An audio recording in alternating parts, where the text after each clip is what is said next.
camera. Action. Yep. Now, let's take it back to the original. Skip this version. There. Nope. Hello, can you hear me? Yes. We evening, everyone. Good Hello. evening. Hi. Oh, here we Hi, are. Greg. How are you? I'm fine, thanks. How are you? I'm doing okay. I'm a little under the weather this week, but I'm good. Yeah, I was too, actually, but I'm almost better. Don't know what it was. Yeah, I'm on day 2, so it's just a cough and a sore throat. Nothing too bad. Just plugging along. Give me a wave if you can see me now. Yeah, we can. Yes. I see you. Hello, everybody. Hello, Thomas. Hello, Stephen, Robert, Greg, Ian, Tina, Timini, and Jason. Thanks for inviting me tonight. It's my pleasure to be here. My So drink glad you tonight. came. My drink Yeah, tonight it's nice to be here. it's Canada Dry, because I don't drink alcohol, so I'm going for something non-alcoholic tonight. You can see the new lights in my office now. We've had the electrics done, so it's no longer like something from Dickens. You know, it used to be Dickensian here up to about 2 weeks ago. Anyway, lovely to see you all. Yeah, same here. Good to see it. Finally made it. Well, with difficulty, because the geeks wouldn't let me use my camera. I mean, not these guys. I mean, the geeks who run Zoom, all of those sickos who run these things and whose lives are, you know, devoted to making it just more difficult for us with software and hardware that should be easy to use now. You know, this shit should have been sorted out 5 years ago. I'm on the tramp diesel tonight. Yeah. What's the this tramp is- diesel, Thomas? Carlsberg. Oh, Carlsberg. Is that the There's non-alcoholic? It's not special brew. No, it's not. You can't get special brew in Ireland. It's hard to get. No. This is the regular piss. And it is piss. It's all I could. It's all I could get. It's also I've got to stay up late working after this, so I didn't want to get like a really good quality one. This one's a 20-year-old Tawny Port. Cheers. Nice. I absolutely love port. It's beautiful. Love it. This is Canada Dry I bought in Tesco. Here, I'll go. What I have here is as you can see, let me just model it for you. This is a previously used Volvic lemon flavored water bottle. And wait for this. When I drank the original water, I kept the bottle and I filled it up with tap water. So, well, what do you think of that? Wow. Fucking Are fancy. you heretic? Is it still giving a lemon flavor? No, I've used it about a dozen times. So it's more of an emotional connection. It is. It's between me and the bottle. You know, I say that doesn't sound very good, but you know, it's between me and the bottle of water.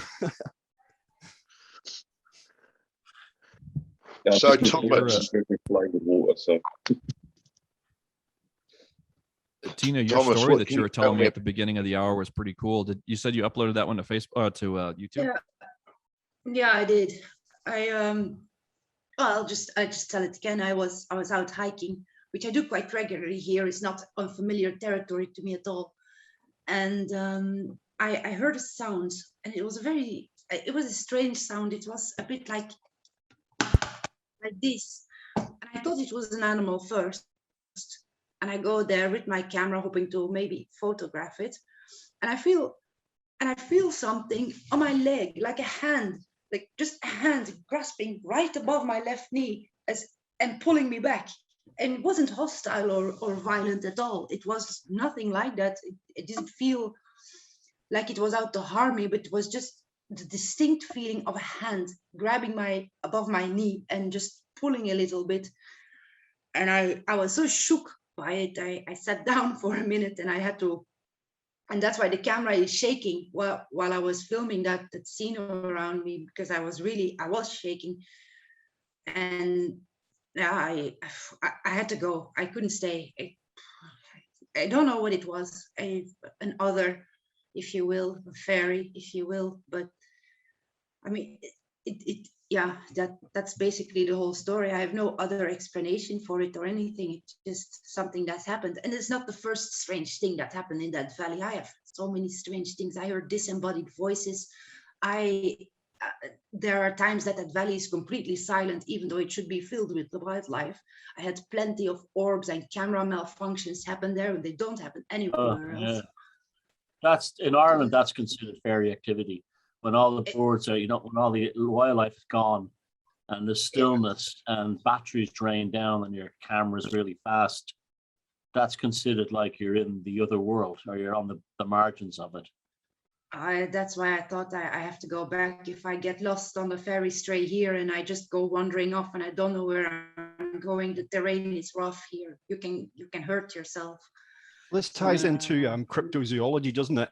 There's a reason I'm mentioning this week. Funny enough, I was up late last night because I was trying to make myself tired because I'd not been well and I wasn't sleeping well. I stumbled upon Ancient Aliens, which most or maybe all of you will be familiar with. It's kind of cheesy, but it's entertaining. A lot of the stuff on it's nonsense. They've made so many series, but in between during the ad breaks last night, there was an advert for this thing called Monster Hunters. And immediately made me think of this Sasquatch thing that you and Jason have got coming out, Thomas. Antimony. So I'm fascinated by cryptozoology, and it's something you used to read more about. There used to be more 14 articles and books published on it. Any books I've got on cryptozoology are all from the 70s. Yeah. It's a very institutionalized field, I think. It's full of people actually looking for real animals.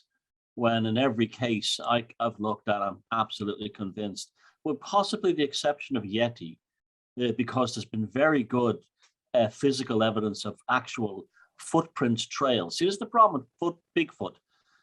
The odd plaster casting of the odd foot here and there is not real evidence. What you want is a continuous trail, and you have to have the prints taken from different distances on the trails to show that it is exactly that way. You'll get spot on footprints and things like that. And the only one that they seem to have done that with is Yeti. So Yeti might be just a Himalayan ape for all we know, but everything else, it's all interdimensionals. I'm convinced of it, especially like the Bigfoot thing. You'll see when the film comes out, why do people have missing time and alien abduction experiences while meeting Bigfoot? Why does Bigfoot enter their dreams and torment them for years? That's a spiritual experience that's common to fairy folklore more than an alien abduction things, more than anything else. Well, you sometimes get animals that have escaped from zoos or private zoos, and they survive in the wild and crossbreed and all sorts of strange things. But you're right about cryptozoology in general being institutionalized. And the episode of Ancient Aliens last night was the truth about UFOs. And it was the same talking heads, all conflating UFOs with alien craft and everything. It's all the same stuff.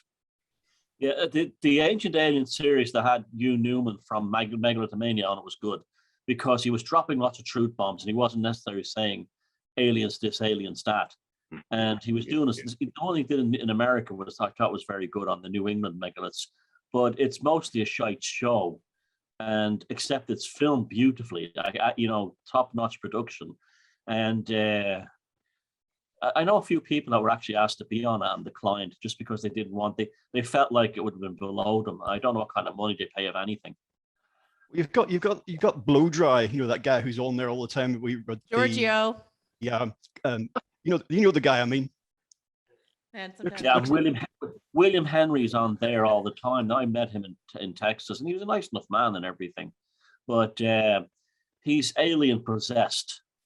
He's alien, he sees like ancient hieroglyphs in the hills around Tuscany, and they're spaceships. They're not like there's lots of hieroglyphs of what humanoid figures with circles around them and things like this, and they say, oh, it's a dung from a spacesuit. No, it's a shaman. It's a shaman in his shamanic outfit, this kind of thing. A lot of this kind of nonsense goes on.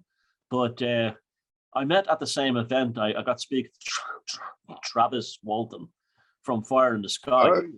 And he was a great guy, a lovely man. And I said to him, look, kind of badged him a little bit. I said, look, as far as I'm concerned, I totally believe your story. I know you're telling the truth and everything.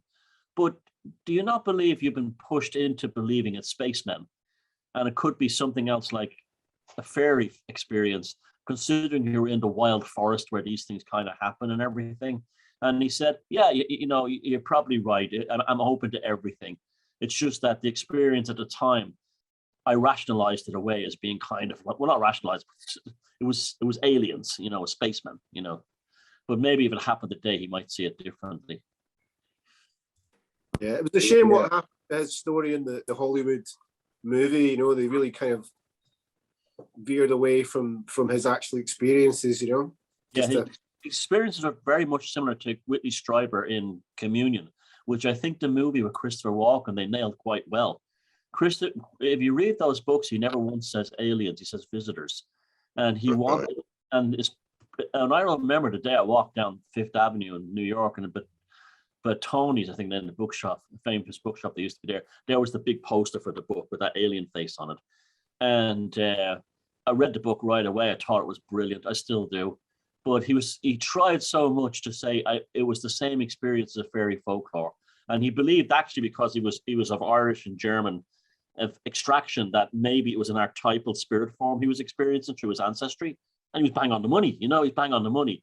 But the publishers and the movie producers and everyone else said, you've got to sell it as aliens. You've got to sell it as aliens. You've got to sell it as aliens. Yeah, that made me think of reptilians. People report reptilians. They could just be another fairy, just another form, just like the Bigfoot. And I just really weird. I watched Communion literally a couple of days ago, that whole film. And you remember the scene when they had the grey alien and he pulled the mask of the grey alien and it was like a reptilian. But he just said, no, I'm not buying that. There's something deeper. So, because I respect David Icke, but it's, you know, I don't believe they're ET or any of that. So, yeah, he's very, Icke is in terms of that stuff is very one-dimensional. Yeah. You know, he's a lot like the cryptozoologist that Greg was just talking about. It has to be this, that's the end of it. Yeah, I mean, I absolutely love that movie, Communion. I think it's a masterpiece. I thought Christopher Walken played it brilliantly. I still haven't seen it. No, I haven't seen it. You'll enjoy it. Yeah, it's good. It's good. I had an experience last night. Funny enough, Tina was mentioning it. And it was one of these kind of dream experiences where I was half awake and half asleep. This kind of somnambulic adventure. And these are the kind of, as many of us happens, these are the periods where I get revelations of like problems I need to solve in my life, in my daily life. Or it always seems to happen at that point where I'm just a form of a wake up, or it's just an amazing period where the mind is so clear. But anyway, I saw these two entities looking at me, and they were dressed in 1970s men's suits. One was kind of like a lavender suit, like a bad 1970s thing, with a big tie and the shirt lapels down to here. And the other one was in a kind of a navy blue suit. And their faces were very leatherized, like, you know, like some fellas who are out in the sun all their lives, like surfers. And by the time they're 40, they have loads of wrinkles around here and stuff like that. The skin has a kind of a leatherness about it. But their eyes were completely pulled out of their skulls, sockets.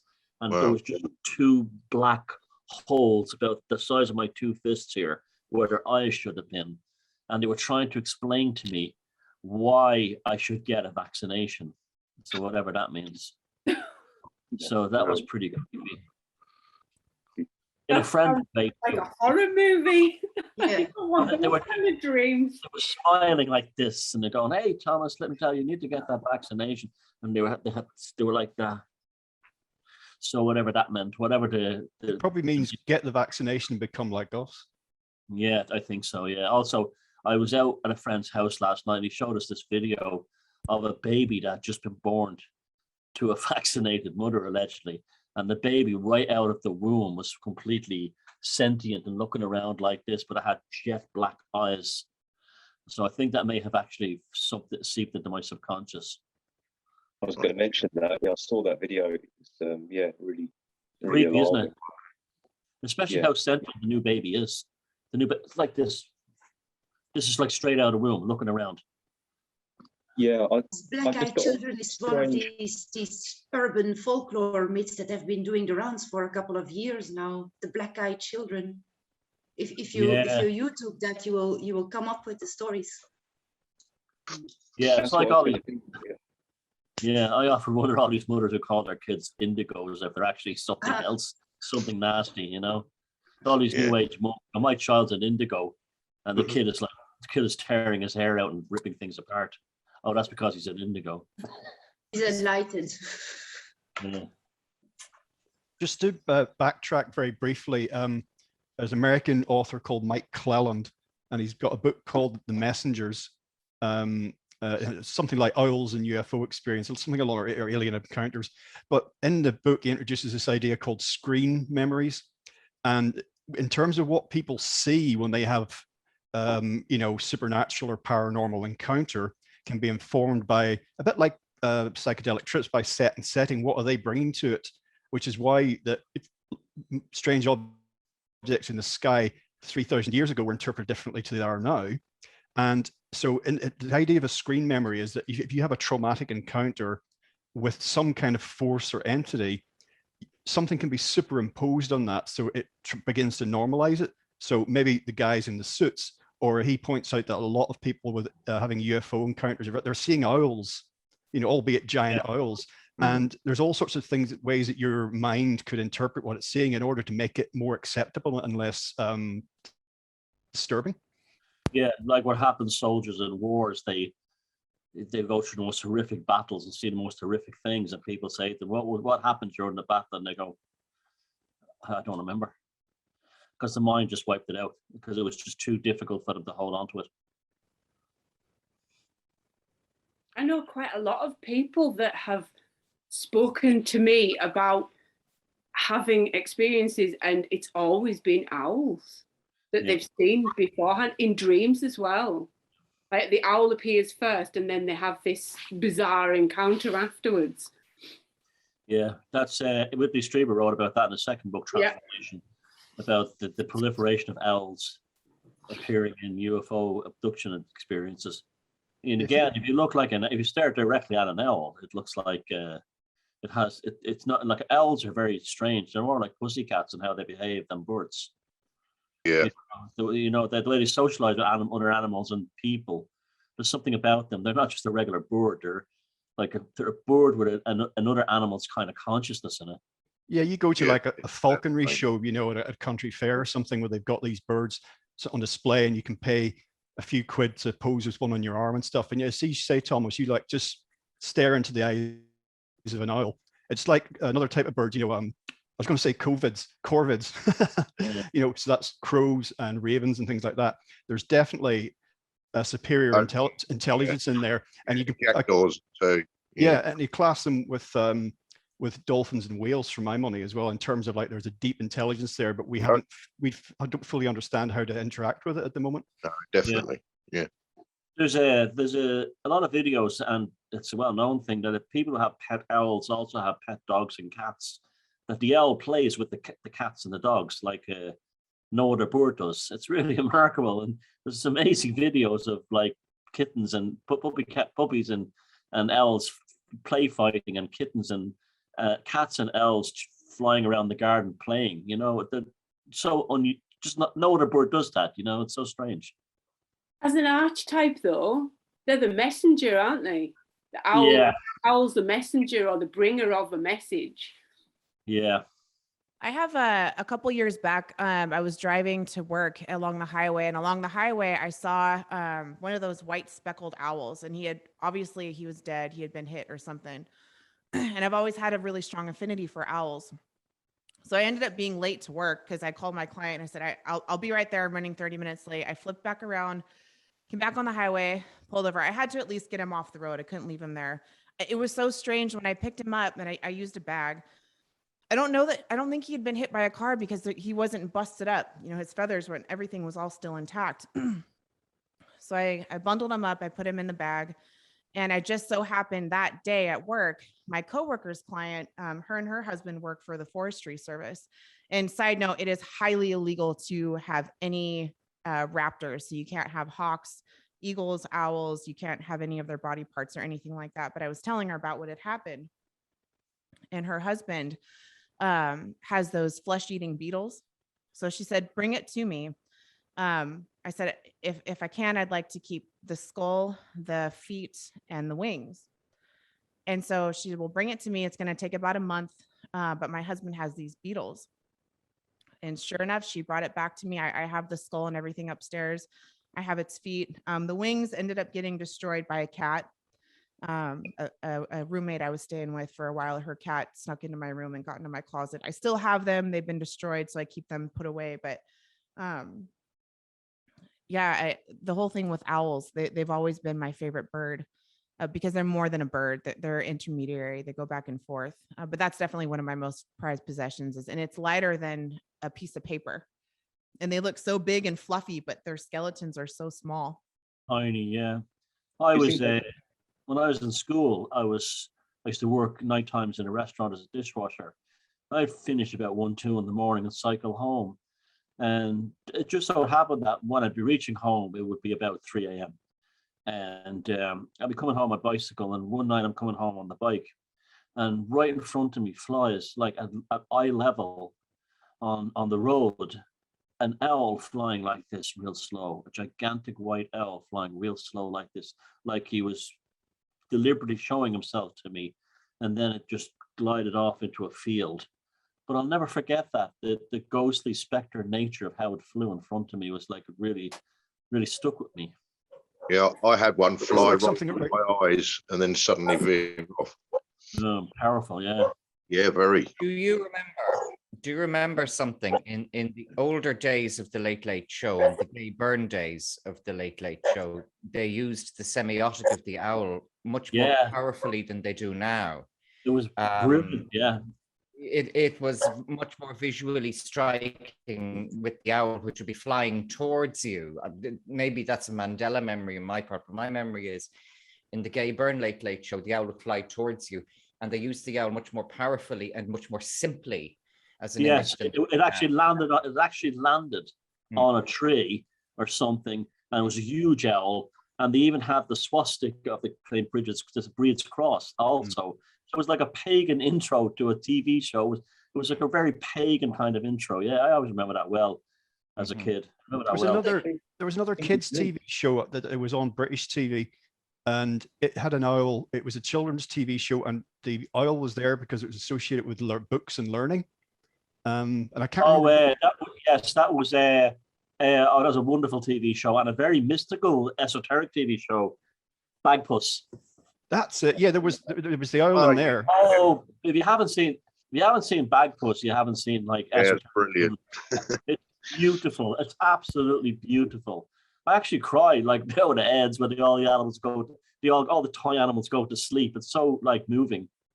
Yeah, the guy who devised and made those kind of animations was a real kind of visionary, you know. Oliver Postgate was his name. That's it, yeah. When I was back in my days as a projectionist, they did a retrospective of his work. So there was Ivor the Engine and Noggin the Nog, and a few other the Clangers, which was another incredibly mad. Yeah, that's it. Yeah. He was the whole series of the Clangers on DVD. It was amazing that the BBC actually commissioned such strange programs. Yeah. Sorry, Greg. Children were more intelligent back then.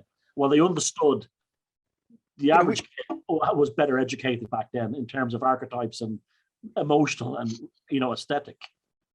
And of course, it was a bit circular because they learned from these shows as well. They're introduced to these things. We talked about this in our hauntology talks about 60s and 70s shows and how different things were. The stuff in Bagpuss reminded me a bit of Ray Harryhausen's stuff, Clash of the Titans. There's almost like a kid's version of that. Yeah. If you look at British television, particularly when Channel 4 came online, I've been getting a lot of DVDs from a crowd called Network DVD, and there's no comparison between British television of the 1980s and what's happening today. There was so much. There was one particular thing Thames Television did called War Games with Caroline, about how a prophecy in a school came true, and a boy who was in school in 1984 went back in time to the war and rescued everybody. And he met the teacher again, who he rescued 40 years later in the school. And it was so well written, and it used John Bunyan's hymn To Be a Pilgrim as its theme music. I mean, the complexity and thought and consideration that went into that children's show that was shown at about 4 o'clock on ITV, it's not happening now. And, you know, the reason why it's not happening now is because there's so much woke messaging going on that's imposed on people that they don't know whether they're coming or going. So if I had children now, I'd be showing them the 1980s stuff rather than the gruel that's on now, you know, rubbish that's on now. I try to divert my children away from a lot of the things that are on, especially on the BBC. I feel my brain dribbling out of my ears when it comes on. So I kind of thought, let's watch this instead. Danger Mouse is the favourite at the moment. Oh, yeah. That's good. Yeah, I remember Dungeons and Dragons in the 80s. Do you remember that? And they're on a fairground ride. They go into a portal and they end up in another world with all these powers. I actually have the whole DVD set now on that, and that's really nostalgic watching that. Or Mr. Ben changing his clothes. You read my mind. I was just going to say, Mr. Ben. Going into the dimension. His clothes represent. So the clothes that the guy gave him represented, as if by magic, the shopkeeper appeared. Yeah, and then he puts on, say, a funny costume, and then he goes into a magical realm. You know, it's just amazing. I think with Mr. Ben also, what a lot of people found quite moving was the notion of this very conventional businessman who had the bowler hat and the suit, and who wasn't afraid then to explore his imagination and to explore his childlike side. And that's serious. Okay, it's a children's program and we can laugh at it nostalgically, but the notion of a man in a conventional job who's also able to step out of it in his own time and rediscover his own imagination is a very important message. And it's a very it would humanize fathers to their kids back then. Like an English kid watching his dad who was like that and would watch Mr. Ben would say, well, my daddy must have a really rich, magical world inside him too. You know, there was a kind of a sympathetic kindness in it or something. There was, absolutely. There was something very human about it and very nice about it. And again, like I'm reflecting on the stuff, you see, I'm probably younger than some of the people who are talking here. So I remember the BBC did a thing about the Phoenix in the 70s, in which the Phoenix is the carpet. And it made a huge impression on me, even though I was only about 3. But I wasn't old enough to really pick up on all of those things in the 70s. I got it all in the 80s. And, you know, I remember... I didn't know that was an actual series. Yes. They did the Phoenix and the Carpet in the 70s. Wow. And it was incredibly dark. I looked at...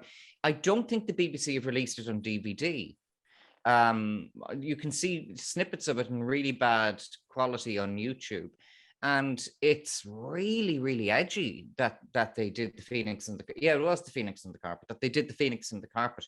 And what I remember and probably just beyond being a baby, I remembered the image of the Phoenix burning at the end, and it stuck in my mind. And the music, it was BBC Birmingham made it. And it really, you know, it stuck in my mind. This is another thing, that regional quality that both ITV and the BBC used to have, but particularly ITV, that has been completely trampled on and homogenized. So a number of us have looked at a thing, The Children of the Stones. The Children of the Stones was made by, that was made by HTV West, who are based in Bristol. It was not made by the BBC. And it, you know, that was 1976, they did The Children of the Stones. And, you know, as I said to you, it's not happening now. I got a copy of that to watch with my boys. They thoroughly enjoyed it. Was that the one where it's the boy and his father go to the village and... Okay. Yeah. It's okay. filmed in Avebury, isn't it? Yeah. Yes. Kids cycling around stones. Kids cycling around the stones in Avebury with no helmet on their head. And parents drinking double scotches in the middle of the afternoon. Yeah. Great classic 70s TV for kids. Thomas, a while ago, you mentioned a program on the BBC called That's Life. Now, That's Life was so shoddy that the IBA would not have allowed it on ITV. It was so diabolical. That's Life was worse than anything I have ever seen on Irish television. Oh, I think that thing was an S&M thing, a trauma-based mind control. And only the BBC would have allowed horse manure like That's Life to go out for 24 years. That's Life ran for 24 years on the BBC. I remember looking at it. Have these horrific stories of someone's child who, it was like a Consumer Reports program, kind of. Someone's child who was burned alive by a dollhouse, and you'd be listening to these, and then they'd have the family on, and they'd be talking about, like, recounting, and we found their daughter dead, and the doll's house was burned her alive, and you're like watching this, Jesus Christ, and you're like traumatized, and then the next thing, they'll have a song and dance about the inflation rates. Oh, the checker put up the inflation rates. And you're like, what the fuck am I watching? Even as a kid, I was like, hold on, trauma-based mind control thing, you know? No, hold on. Doc Cox would have a carrot that looked like somebody's penis. Never forget that. Doc Cox had a carrot that looked like somebody's penis. And they had this pedo who used to sit in a chair. Yeah. Cyril something. Cyril Fletcher. And it was like all it was needed was a bag of sweets and a 4-year-old on his lap. You know. Don't say that. I've been on stage with him as a kid. Oh, Jesus, God help you. But I had to help him with a magic trick when I was about 6 years old at the arts theatre in Cambridge. Oh, did he show you his wand? Magic trick. Yeah, magic trick. Yeah. I'm going to make my wand disappear. Make my wand appear, actually. And then disappear. What's your name? Ian. Ian, would you like to see me sweat and then stop sweating? Yeah, it was this really dumb old bastard sat in the armchair, as you say, and they cut to him for he did the skit that he did was a little bit like Ronnie Corbett used to do at the end of the Two Ronnies, you know, deeply unfunny, but it was there. It was the light relief. You know, it was a cat up a tree story at the end of the news at 10. I think he used to read letters from regional newspapers. Oh yeah, you know, it's that humorous stuff. You know, Doris from Basingstoke. Yeah. And there was loads of anti-Irish jokes as well, always put in there, like, you know. And, you know, somebody from Basingstoke was in Ireland recently, and they had triple yellow lions in one town. Ha, ha, ha, ha. You know, I remember the yellow lines. Yeah. I remember the yellow lines. I remember that, you know, they had 3 yellow lines. And what Esther said was, it was a temporary traffic thing they did in Ireland to try and create a new kind of system where you could park at certain times if there was 3 lines told you that rather than 2 yellow lines. It was just an experiment. But on that slide, they tried to make out that the Irish don't know that it's supposed to be 2 lines. It was like that whole, it was the golden age of paddy jokes on British. It was the golden age. And I actually remembered the 3 lines thing on that slide. And what they said was, you can't park here at all. And that was, you know, the hysterically stereotyped Irish joke that they laboured on us, you know. Well, taking the piss out of people from the Republic in the 70s was a risky business. You run the risk of being whacked. Well, no, it was the North of Ireland was worse, because I remember Stephen Fry was saying, I can't watch the BBC late at night anymore. He goes, there's nothing but dour Northern Irish people talking about the arts. And he goes, I've nothing against Northern Irish people. Who would dare? You know, but it was like really funny. But I mean, it was just funny. Like, look at, but Irish TV everyone hates Lenny Henry. If you don't hate Lenny Henry, there's something not right with you. But Lenny Henry, talentless bastard, was being interviewed on an Irish TV show, and there he was passionately going on about, we have to stop the racism on television. I grew up being a victim of racist jokes, horrible men like Bernard Manning. And he gives this whole pain thing about how he fought racism all his life. And Irish TV whipped up a comedy sketch of him telling a joke about an Irish Santa Claus who comes in through the window instead of down the chimney. And it was just this beautiful moment of like, you fucking hypocrite, you know, you talentless fucking hypocrite. He's playing a hobbit in the new Lord of the Rings show. Oh my God. Believe it or not, yeah. Should have had him fight Mike Tyson instead of Frank Bruno. Yeah. I'm dreading this new Lord of the Rings TV show. God knows what kind of woke shit they're gonna put in it. I didn't even know there was a TV show. Oh yeah, yeah. Do you remember a few years ago they had all those woke those funny memes making fun of the woke crowd, and you have like the King of Rohan saying, you know, my lord, the orcs have invaded from the west, and he'd say, okay, immediately begin a diversity program and charge any Rohan who fights back against the orcs with racism, with racial hatred. It was like a joke on the whole thing. It looks like this show will actually be like that. It will be actually a parody. You're gonna murder them. Yeah, there's going to be all transgender goblins and everything. It's going to have it all. It'll be pure politics. Well, like Star Wars went like that. Star Wars, yeah, and Star Trek. I just remember watching the last Star Wars I saw at the cinema. It was like all the bad guys were like white, and then the good guys were like mixed, kind of 60% black people, and I don't know. Yeah, it all sounds a bit PC, doesn't it? Yeah, well, years ago in Dublin, I went to a lecture, and some person was talking about how Sam and Frodo were actually gay. Not Sam, Frodo and Sam, were actually gay, and the whole thing was about a struggle against homophobia going to Mount Doom. And I mean, it was the stupidest thing you ever saw and listened to. And it was just like, and of course, a university professor sitting there telling you this. And then someone in the audience pointed out, in the book, Sam has 13 kids. How do you explain that, you know? And it's just, it's been a long time coming, this crap, you know, a long time coming. Speaking of movies, slightly changing tack, has anyone seen Dune yet? I haven't, but no, I'm going to go. And a friend of mine who I trust, she went a couple of nights ago and she said it's like the best film she's seen in absolutely years, and she's going to go and see it again.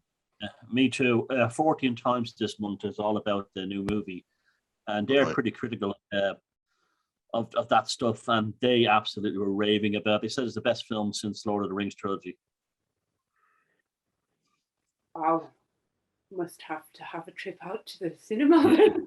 I interrupt you with some synchronicity here. I just got a notification from my Odyssey channel in which somebody said that they absolutely loved my Irish, O-I-R-I-S-H, my creamy Irish accent. This is when we were talking about Irish stereotypes.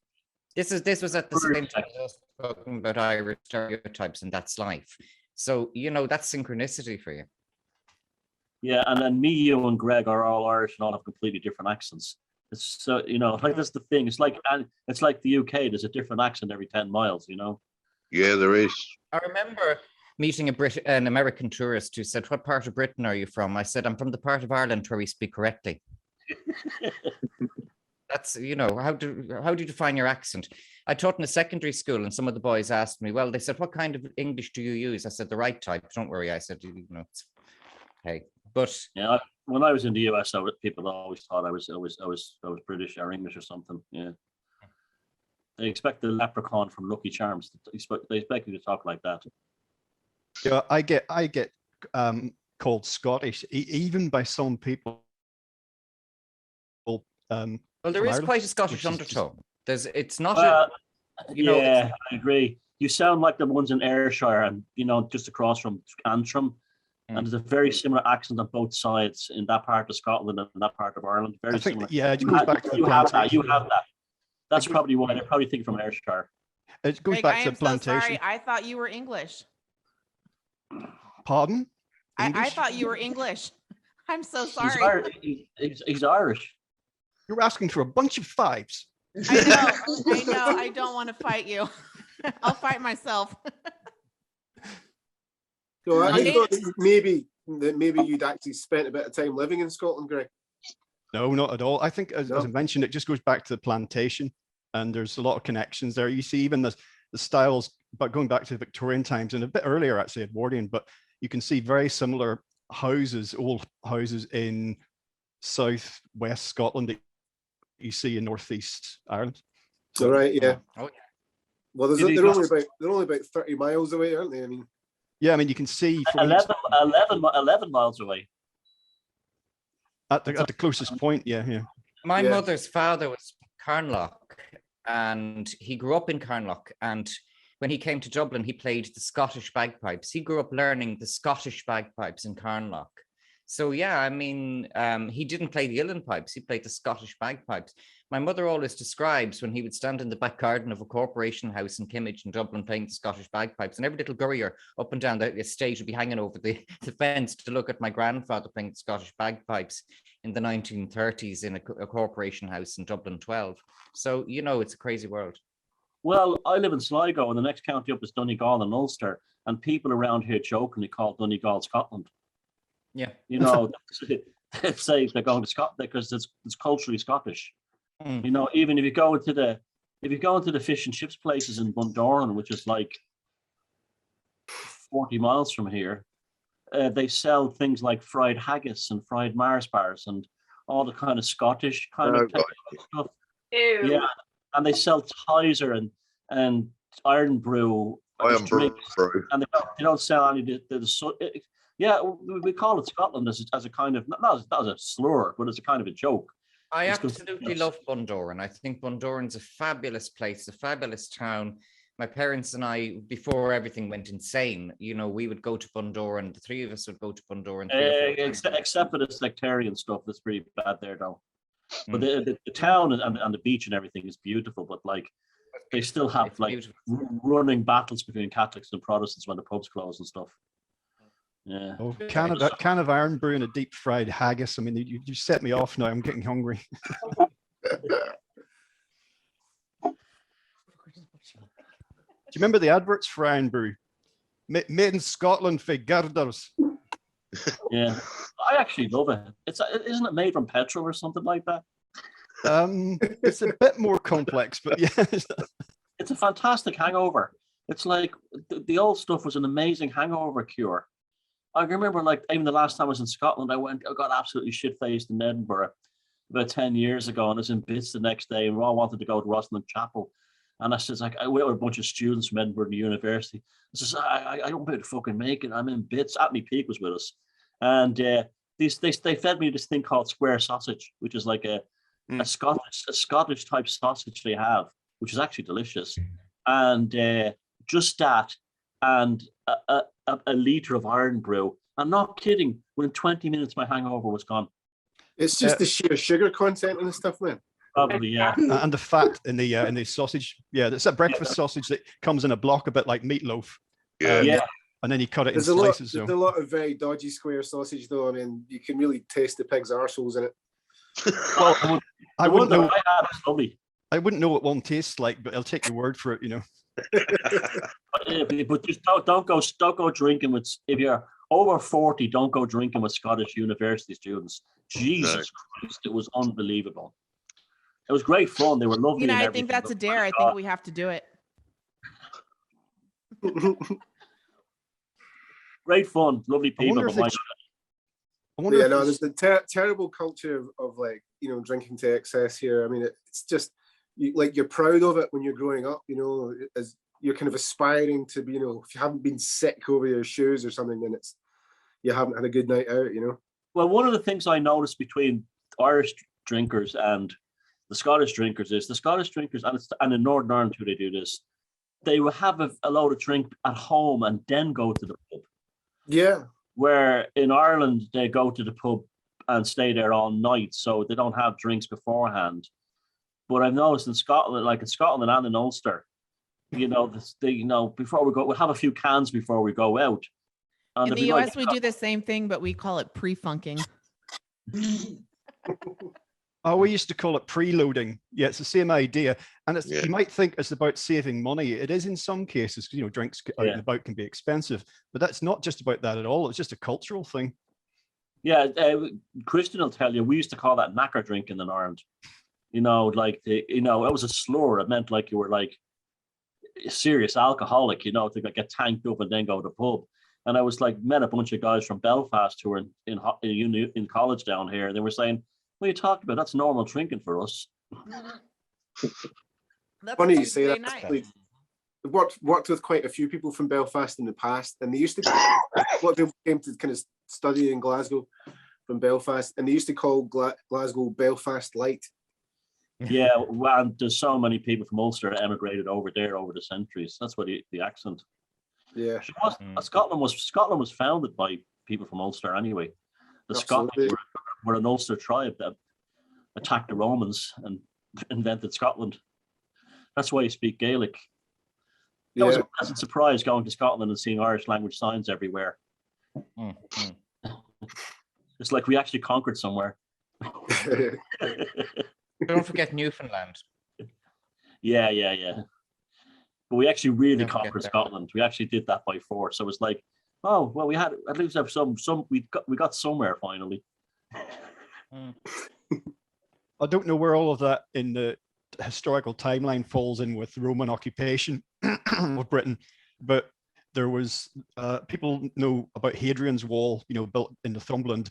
But there's also one of you will remind me of the name of it. There's one much further north, a second wall that the Romans started to build. The Antonine. Yeah, the Antonine Wall, because they were trying to confine them into smaller and smaller space to push them, basically back them into a corner.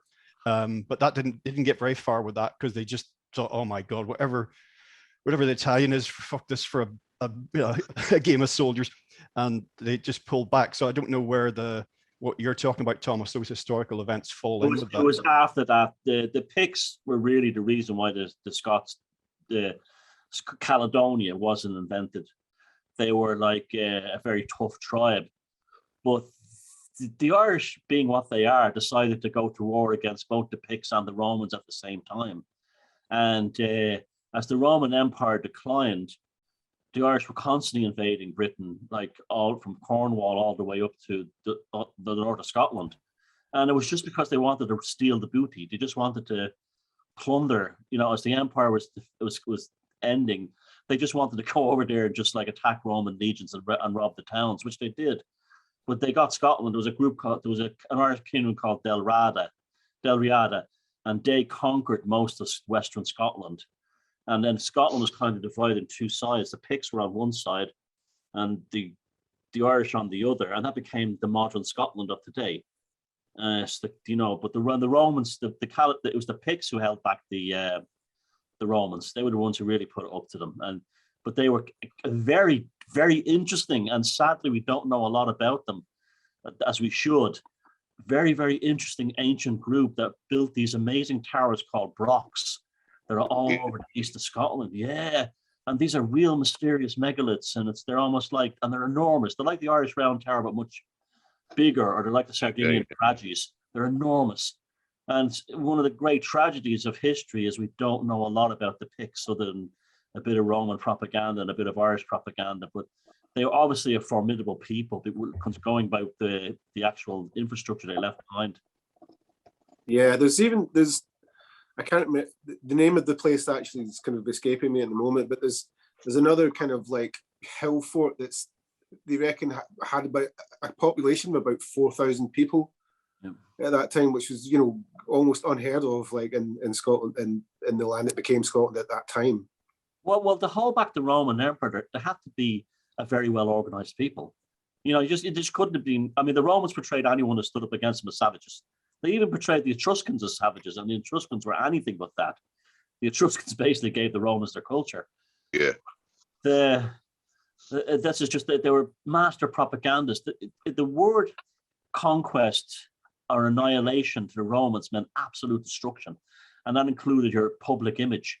They would destroy. If they went to war again, they were very tolerant in lots of ways. But if you started shit with them, not only would they wipe you off the face of the earth, but they would wipe your memory and your culture off the face of the earth by portraying you as a savage or whatever in the history books. So we don't know the people they defeated, like the Carthaginians and in the Punic Wars and the Picts and the Dacians in the east. We don't know a lot about them. But the Dacians were another one who were a highly sophisticated group, and we were told were savages. They were creating never seen the minute gold statues they produced? And combs that have like scenes that like dioramas made in pure gold. And to this day, we can't build them. We don't know how they made them. And they were portrayed by Romans. I'm curious because you can talk about these things off the top of your head, and I find it fascinating. We didn't learn anything about this in our schooling. Is this stuff that you self-taught yourself, or did they give this to you in your education? Oh, I wish they did. Well, Yeah, No, we didn't Part get of any it of we that learn stuff. in Belgium. We do. We learn. yeah, we did. We learned a lot, actually, I have to say, in school, but you were encouraged to learn more.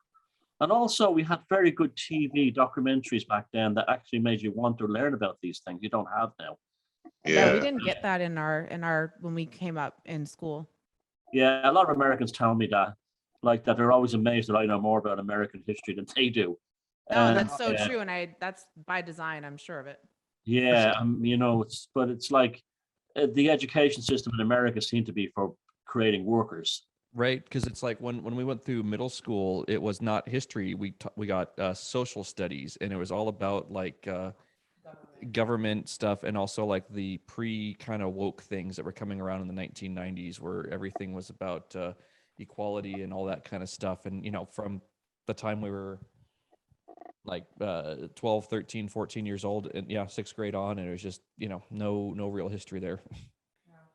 Just to answer Timony, because I was an Irish teacher, you know, I taught here in Ireland, and I remember my primary school was a brilliant Church of Ireland primary school in Sutton. And, you know, you could bring, even when you were tiny, you could bring stuff in to teachers, and they'd be quite happy to read it with you or to talk about it in front of the class. So the teachers wouldn't, I mean, I don't know how Thomas's experience of both primary and secondary school were. My experience of secondary school was extreme. My experience of primary school was you could raise anything with the teacher, so long as you weren't being rude or particularly inappropriate, you know, and they're quite happy to throw things open to discussion.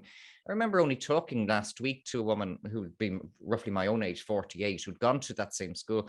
And we had the headmistress, who was an Ulster Presbyterian from Ballybay in Monaghan. She was our class teacher as well in fourth class. We both agreed she was the most unpatronizing person you'd ever meet. And as long as you were not rude or not cheeky or that, you like know, genuinely she was very curious. Yeah, I mean, so I think, and I don't speak for Thomas, he can contradict me if he likes, but there's a combination of, in our day, having in some instances extremely good teachers, and also on our part being encouraged to ask questions and to go out and read for ourselves and to learn for ourselves. I think the whole woke culture and how it is destroying education. You know, I'm now saying to people, having been a state teacher here until 2012, I'm saying to people, educate your kids at home. I don't say that lightly, because educating your kids at home is a big commitment. You have to keep them at home. You have to have somebody there to mind them.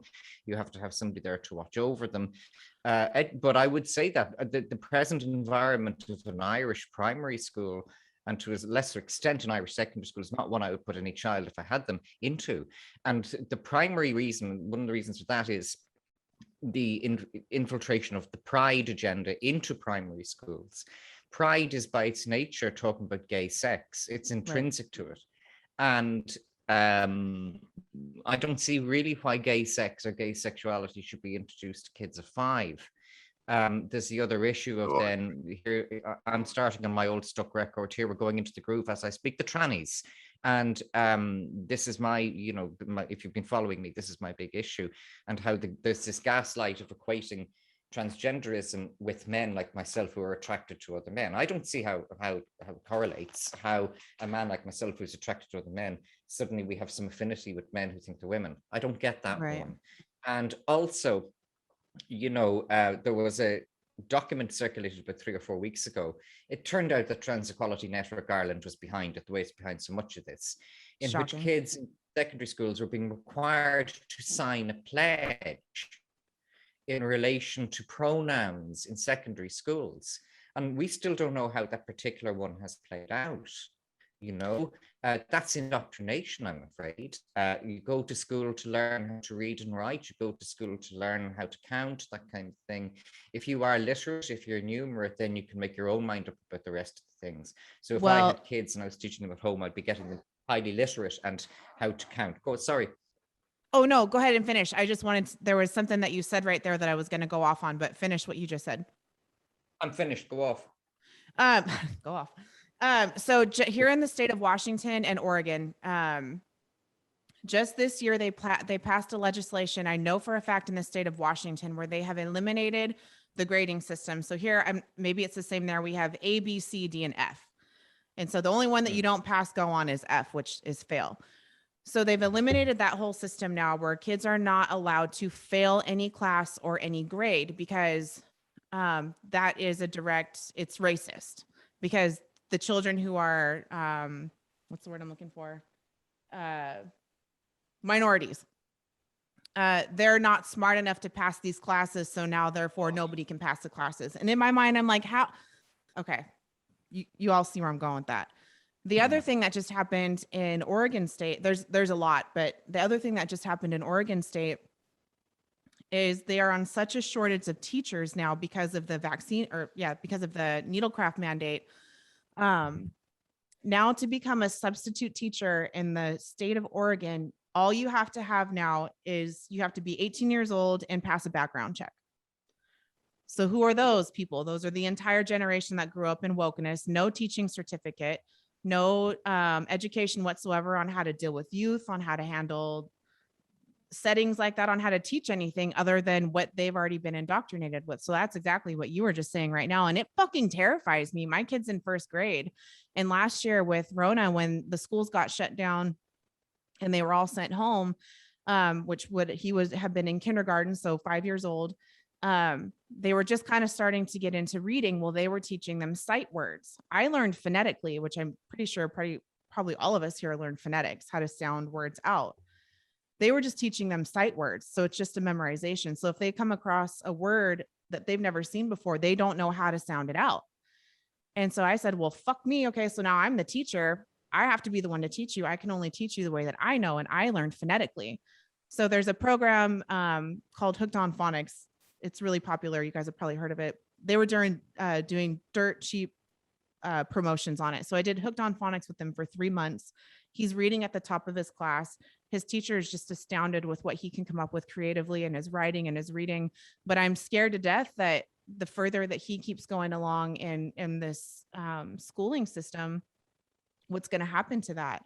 And I am a single mom now. I have to work full time, but I've met more and more moms who are, we have I think it's called HomeLink. There's a system here it's called HomeLink, and it's a homeschooling thing, but it's not like they still get socialized, and you can create your own curriculum and you can go out and make up your own field trips and shit like that. So that's something that has actually been really heavy on my mind. And the other thing too with that is Washington, Oregon, and California all tend to do the same things eventually. And California has just passed the law that all school age kids, so 5 years old all the way through ending high school, they have to be back or have the needlecraft to go to be in school. So if that comes here, I mean, for sure, I'm pulling him, but I probably need to start getting prepared for that now instead of waiting till the last minute. Well, you read the work of terrifying. You read the work of John Taylor Gatto, the former multi-award-winning New York school teacher who left the profession in disgust. What's his name? Can you say it again? John Taylor Gatto.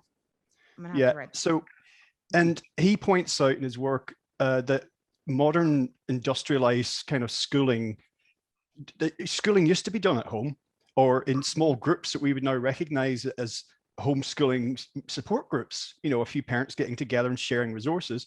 And this modern industrial, you know, sausage factory grew with the rise of industrialization in order to create obedient workers and consumers. And it's ironic that you said sausage factory, because it was the Prussian military who designed the education system we use today.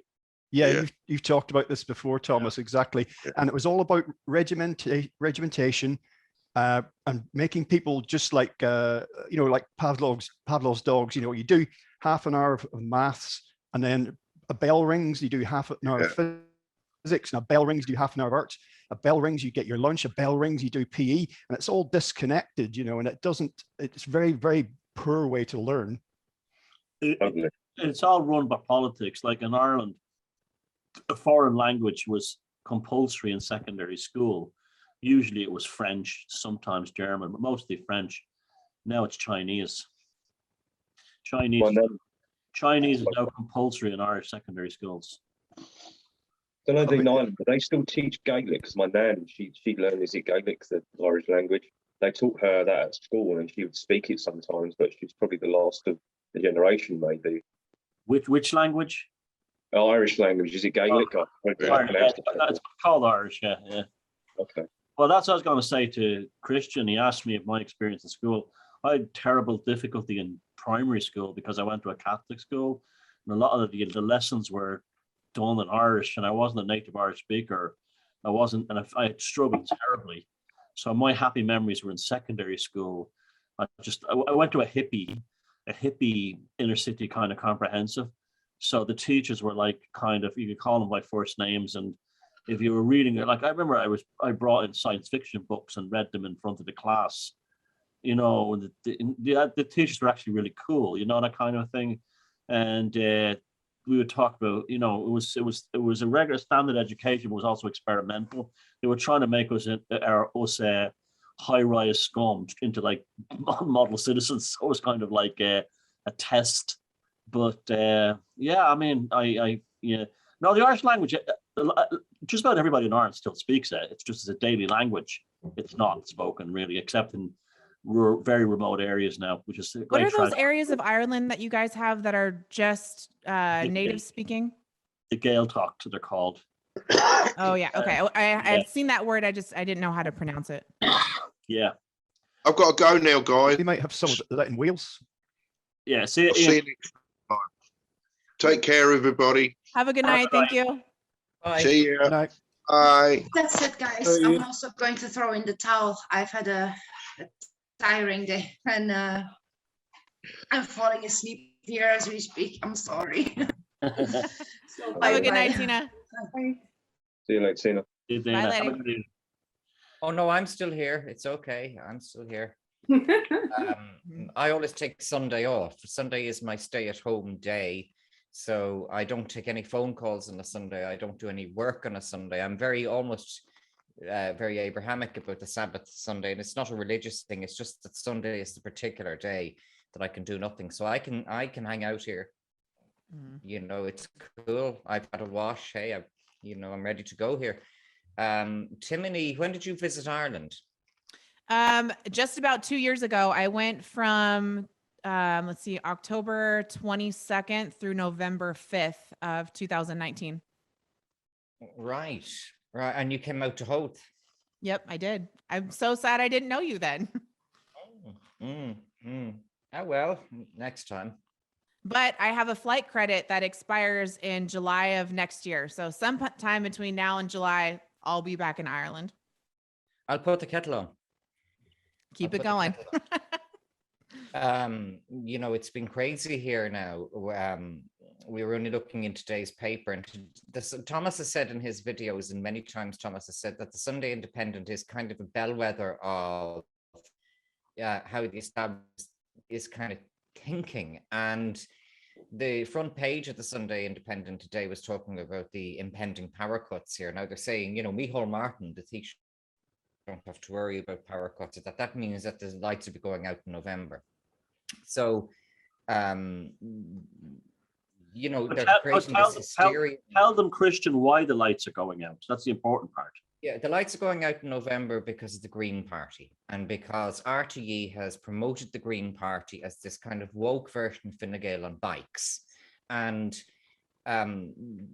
Ireland has vast reserves, as far as I know, still of gas, and still has vast reserves of turf, and vast reserves, you know, of the stuff that we could do hard energy with, as well as the fact that until quite recently, our hard energy was done with things like coal burning and oil burning, such as Money Point. All of our hard energy infrastructure has been allowed to run down. So those coal and oil burning stations that we still have now, they're not operating maximum fuel efficiency by any means. They're probably very wasteful of the hard fuel that they do use. It is all following, you know, a political woke agenda, the agenda of the greenness. And the inability, I have a video only out tonight talking about how there's a certain type of Irishman, personified really by Micheál Martin, not by Leo Varadkar, who's a barking psychopath, but Micheál Martin is the classic simp Irishman who cannot say no. And he, you know, he always has this, wear a doggy face on him. And he always, you know, he's not able to stand up to Varadkar.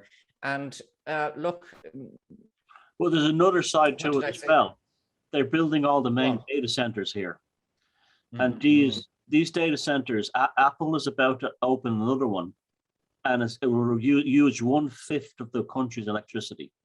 That's They're right. getting the electricity at a massive discount, and Hmm. they also need millions and millions of gallons of water to cool the data center, which they're also getting at a discount rate. Hmm. While we are having our water charges, Weird. the average Irish person is having their water charges pumped up or some way or another. And also the data centers, I'm also being told we might face power cuts because you're using too much electricity. We're talking about some granny who, you know, goes to bed at 9 o'clock every night, watches like maybe a TV show, has a cup of tea and goes to sleep. They're cutting her lights so they can keep the lights running at Apple and Amazon's and everyone else's data center. So what they're going to do here, they just released a press release a couple of weeks ago that said here, they're projecting our heating and electricity costs over this winter to rise by 84%. Well, they're projecting ours to rise by 200%. 80, yeah, what that, so that's how they're going to turn the power off here. You may recall my video about the woman from Port Arlington who saved the whales. Do you remember the woman from Port Arlington who saved? Did you hear my video about the woman from Port Arlington who saved the whales? I was on the train heading home from Westport to Dublin. Actually, it was just my last holiday, I think. And this woman was saying how she, you know, she makes sure that all of the water that she washes the dishes in is recycled, and then having washed the dishes, she puts that on the vegetables. And I said to her, that saved all the whales in Indonesia. And everybody in the carriage who heard laughed except her. And, you know, this makes the point that the woman from Port Arlington who saved the whales with her dishwater isn't really a very accurate depiction of what's actually going on out there, as the Chinese build on average a new coal-based power station each week. In our home here, you may notice how bright it is now. My previous videos, and I'd be on with Rowan Croft, those kind of people, it would be, as I said, it was like Dickens. We've just had the electrics changed here, and as of Thursday, we're now completely, this is solar. This is all solar. Congratulations, that's so awesome. Because we're using nighttime carryover batteries. It's now just after 10 p.m. here in Dublin, but we fitted carryover batteries, so we're not taking any mains electricity as of last Thursday in any part of our home. But then there's the additional issue. If you have to keep the solar on, you need a diesel generator. So we're working on that one, I'll say. That's all I'll say. But, you know, what we're going to see is something that we saw in George Orwell. George Orwell wrote some brilliant books. He wrote The Road to Wigan Pier. He wrote Keep the Aspidistra Flying, and he wrote The Clergyman's Daughter. He also wrote 1984, which we all know, but he wrote those other things as well, and I love his writing. And in the early 1930s in England, if you were rich in the early 1930s, you had electricity, and you had a constant supply of electric light, and in some instances, even electric heat. Whereas the poor people and even kind of the middle-class people in England, and particularly in rural England, did not have that. And I think we're going to be returning to a situation where being able to rely upon both 24/7 electricity and affordable electricity is going to become a preserve of the rich. Because what has happened to us now is, because we're now fully solar 24/7 across our home, we're not having to worry about the bills. That's in, we've got our system in, but to put in a solar panel diesel generator system for the average home will be 40,000 euros.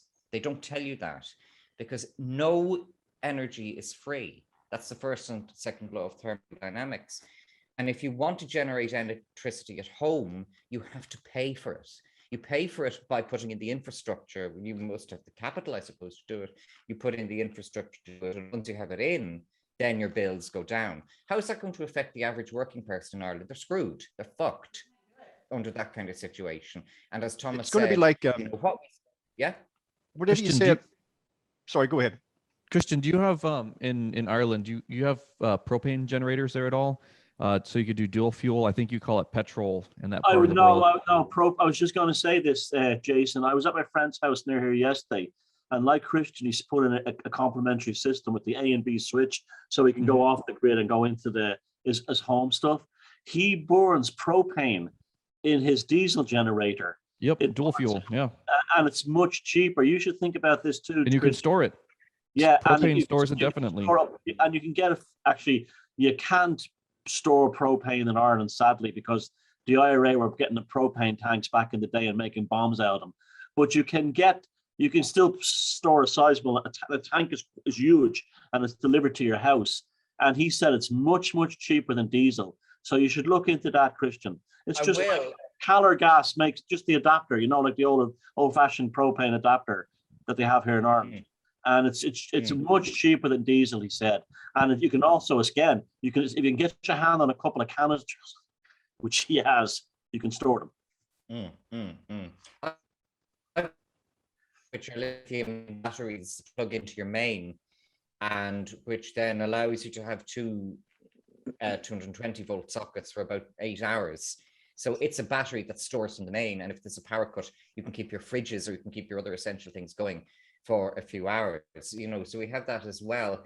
I'm also going to be looking at putting in smaller solar things that are separate from our integrated system here. We're going to be, all of our buildings here are alarmed. We're ramping up our CCTV. Everything's going to be chained down. Everything's going to be padlocked. It's going to be like that. It's going to be like that. It has to be like that. It has to be like that. Where we live out here in Howth, we're looking. Another energy lighting tip for everybody, we can all do this, it's not that expensive, is those oil burning lamps, like camping lamps, right? I've got about 10 of them now, and I recondition them, and every year I repaint them to make sure they don't rust. If you go to the petrol gas station, as Americans call it, and you fill a metal can up with kerosene, you can run them incredibly cheaply. You can have 5 or 6 of them in your living room, producing tons of light and surprising amounts of ambient heat. And they run on kerosene much more efficiently and cheaper than that rip-off lamp oil. That lamp oil they sell in camping shops, that's a rip-off. The kerosene is not dangerous unless you have the doors all sealed up and no ventilation and 20 lamps. Otherwise, the carbon monoxide it produces is very small. Kerosene is also very easy and safe to store around the home because it does not ignite in its form. It has to be like a vapor. That's why it's used in aviation fuel. So if you can't afford an expensive thing just yet, or you're working towards it, everyone go out and get those camping lamps.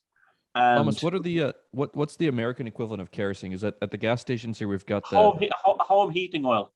Okay, kerosene. Home heating oil, because we've just got the 87, 89, and 91 octane gasoline, and then diesel too. Different. Yeah, we call it paraffin here. Home heating oil. If you go here in Ireland and the UK, you can actually go to gas stations, what you call them now, and with a metal container, and go to the pump and buy as much kerosene as you need it for home heating oil. A lot of people do that because it saves money. You don't, instead of getting a huge delivery of 500 euros. So if you can find a place that sells home heating oil in the US, that's kerosene. Yeah, don't burn gasoline in those lamps. They're dangerous. There will be a carbon monoxide, and the smell is unpleasant. Kerosene produces a lot less carbon dioxide. The smell is not horrible. And again, it's a safe one. You could even safely keep it in an apartment because you can throw a lighted cigarette into a bucket of kerosene and it will not burn. It only burns when it's in its misty form. And the kerosene lamp does that. The camping lamp does that. That's why it's used in aviation fuel, because if the plane crashes, it's less chance of it blowing up, that kind of a thing, instead if they use petrol or something like that. What I didn't really think I would see in my lifetime, but I now think is a distinct possibility, is a situation like you had in, well, say the Middle East. A lot of the Middle East, basket case for a long time. A lot of it, often not through the fault of the people who live there, but like in Iraq, whatever you say about Saddam Hussein, he was selling Iraq's oil and pumping a lot of the money into developing the infrastructure in Iraq. So if you went to Iraq back in the 80s, the lights were all on. People had, you'd be surprised at the modern conveniences. The same in Iran, actually. And what you have now, what you've had since Iraq, Gulf War II, is wealthy people in Iraq. I know people who've been out there for archaeology. Wealthy people in Iraq with access to electricity, 24/7, refrigeration, air conditioning. Most people living under a regime of rolling blackouts, or you've got electricity from 7 in the morning to 8 in the morning, and then again from 6 p.m. to 7 p.m. And that's the only guaranteed supply there will be. Yep. When the Polish started coming to Ireland in huge numbers, and it's probably I'm sure it's the same in the UK, about the year 2000, they really started coming in huge numbers, and they would drive over on the ferries in their old banger vans, old Russian vans or whatever. Every single one of them brought a generator with them, because that was how they were used to living. And they assumed that when they got to Ireland, well, we can use a generator until we get hooked up to electricity, because it did over there. It might take a year or two to get the electric switched on, where here it's the same afternoon. But they were so conditioned from the totalitarian commie systems that they brought the generator with them, thinking they might need it here. And boy, does that show you how you have to live under those kind of regimes. And we're heading that way. I mean, now we have so-called capitalist systems bringing the same things down on people. Yep. Something that we've said before. I had a conversation with a middle-aged man and his elderly woman last year outside my front gate. And, she said, well, the woman was 1,000 times more sentient than her nice guy, kind of simpy son. And one of the things that she said was, well, when do you think this is all going to come to an end? I said, it'll come to an end the moment the Irish people decide. I said, and now we're looking at the possibility or the likelihood of what Thomas described in Poland, rationed, what will effectively be rationed electricity. And you'll have your time during the day when you will get your electricity, and you won't have it at other times of the day. And will the Irish people tolerate it? I would put all my money on the Irish people tolerating it. They'll bitch about it. Somebody came out to me here a few weeks ago to take some more of my parents' rubbish. 55 years of accumulated rubbish around our house has been going out. And he said to me, there's going to be another lockdown. There's going to be another lockdown, he said, and this time the Irish people won't tolerate it. No, I said, you're 50% right. There is going to be another lockdown, but the Irish people will tolerate it. I said, they'll bitch. They'll go on to Joe Duffy when Joe Duffy isn't talking about carrots that are shaped like people's penises. They'll do all this kind of thing, and they'll go on Twitter, oh, this time we won't tolerate it. You will tolerate it, you crowd of fucking numpties, because you've been groomed by RTE and the Irish Times and wokeness to tolerate, and calling politicians by their first name. Leo's a ledge. It was Thomas who sharpened my thoughts about that. Don't call them by their first name, you fucking dipstick. Don't do that, And Thomas now says he blocks anybody who calls a politician, or even on Twitter, that, oh, this time Leo is disgraced himself. Just get off my social media, please. If you're still calling politicians by your first name, then you're going to tolerate rolling blackouts. You're going to tolerate it. But mind you, is the loyalty scheme going to get in there before them? And I think anybody who's following me knows exactly when I refer to the loyalty scheme. That's the safest way to stop getting 90 days on YouTube. That's, it's the loyalty scheme. So honest to God, I look around them all, and when I'm not dodging the car between crap drivers who are driving like they're in fucking Funderland, or dodging between the ambulances, because they're out there all the time now. The ambulances are out there all the time now. I'm looking around me at the supermarkets and saying, I'd rather have the immigrants. I'd rather, the immigrants are 1,000 times more sentient than these goddamn soy boys. Oh yeah, absolutely.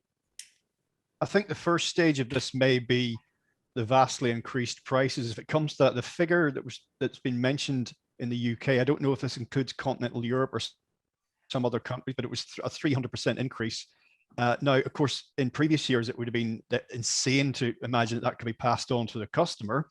So we'll see what happens. But I think the first stage could be forcing people to cut their use because they can't afford it.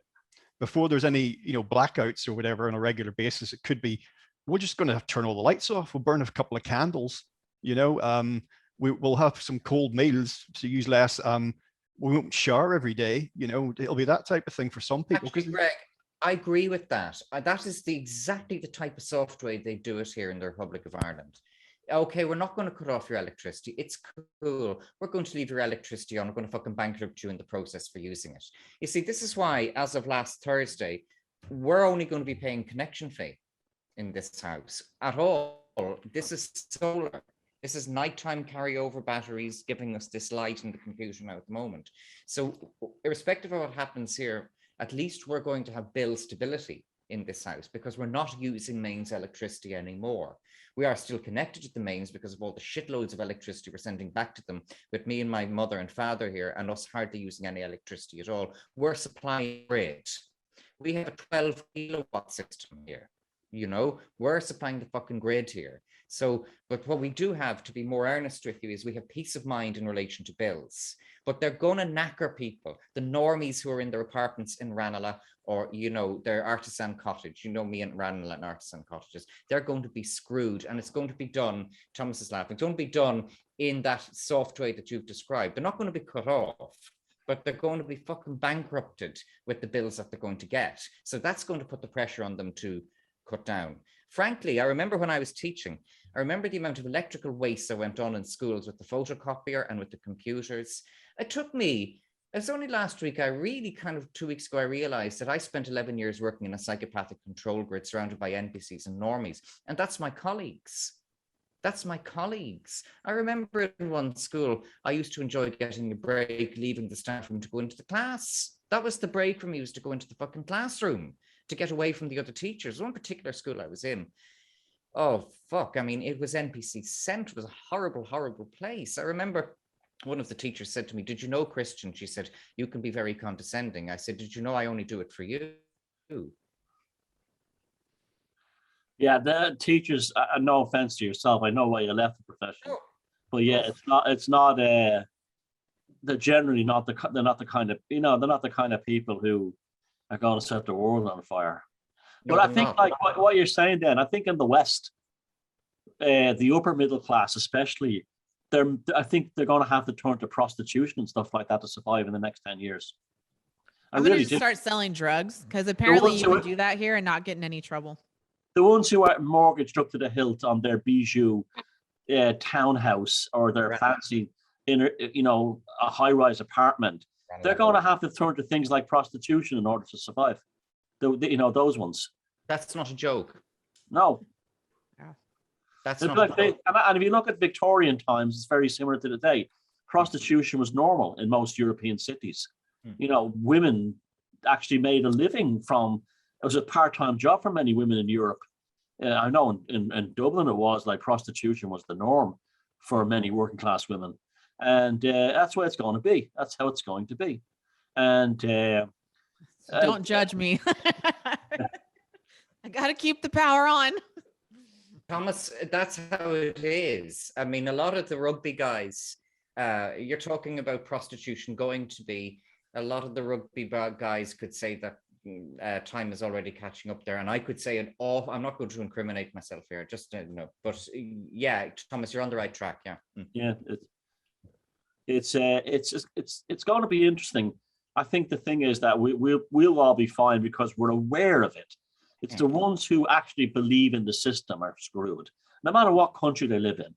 If they're not wise to the kind of world we live in and how it really functions, these people are going to get a hell of a wake-up call. And a lot of them won't want to live. And it's already, suicides are already off the scale anyway among the middle class. Yeah. So, I mean, we at least us here and people who watch this kind of program, thank God we know exactly what we're dealing with. Because it won't just be the financial things that does a lot of these people in and brings their end. It's going to be the emotional, the shock.